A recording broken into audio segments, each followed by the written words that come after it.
Hi everyone, welcome to the Word on Wednesday. In Psalm 27:13 we read this: I had fainted unless I had believed to see the goodness of the Lord in the land of the living. If you type the question, what causes fainting, in your search engine, you will get a variety of answers. Everything from fear and emotional trauma to severe pain to a sudden drop in blood pressure or low blood sugar, dehydration, hyperventilation, to standing in a position too long.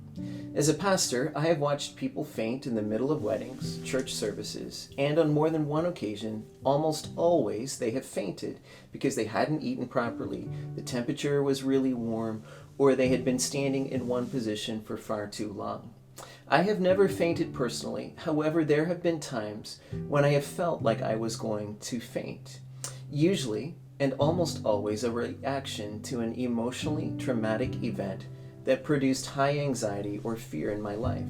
Whenever that has happened and I felt things begin to spin, I've tried to get a hold of something or someone in order to prevent falling to the floor.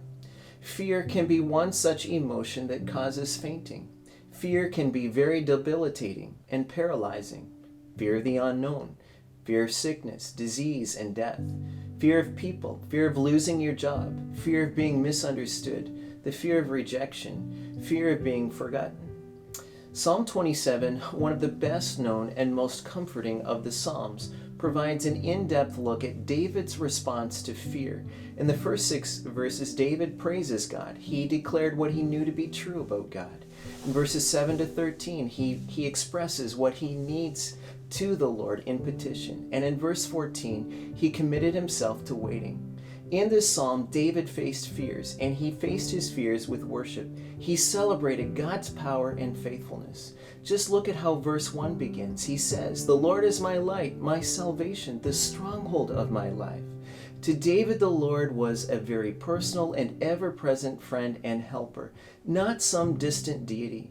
David saw the Lord as a faithful companion in his life. And because of the Lord's presence, which meant more to David than anything else, he asks, "Of whom shall I fear? Of whom shall I be afraid?" When David was about to faint from fear, his equilibrium was restored when he remembered the personal presence and power of God in his life. God was more than enough to help him, greater than everything that was causing fear.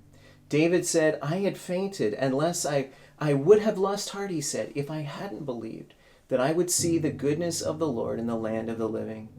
It's easy to lose heart. "I would have despaired," David says, "unless I had believed that I would see the goodness of the Lord in the land of the living." The soul sinks when our heart aches. Faith often wavers under intense trials. We think we cannot take it any longer and we're about to collapse. What can you do when you are fainting? What do you do when you're about to faint physically? There isn't much you can do except for stop what you are doing and lean upon the shoulder of a loved one. You lean hard. You lie still and you trust. You see, it's easy to faint under affliction. God knows our courage is gone in those moments when we're about to faint. And so he whispers that sweet word to us: "Be still and know that I am God." Hudson Taylor, great and courageous missionary to inland China, was so feeble in his closing months that he wrote a dear friend and said, "I am so weak, I cannot write. I cannot read my Bible. I cannot pray. I can only lie still in God's arms like a little child and trust." This wonderful, powerful, and spiritual man of God came to a place of physical suffering and weakness where he could only lie still and trust. And that is exactly what God calls you and I to do as his sweet children through faith and trust in him. When we grow faint in the fires of affliction, he wants us to be still and know that he is God. And he wants us to allow him to sustain us and to bring us through. For David, dangers had come before and danger remained imminent. Pressure mounted, severe days lay ahead, and yet David had every reason to be shaking in his sandals, but he stood firm. He waited for the Lord. He was strong and took heart and waited for the Lord. He tells himself to relax and to enter into God's rest, to cease from his own works. Strength and courage are developed during the trial, not after it's over, waiting on the Lord is necessary. In Isaiah 40:31 it says, "Yet those who wait for the Lord will gain new strength. They will mount up with wings like eagles. They will run and not get tired. They will walk and not become weary."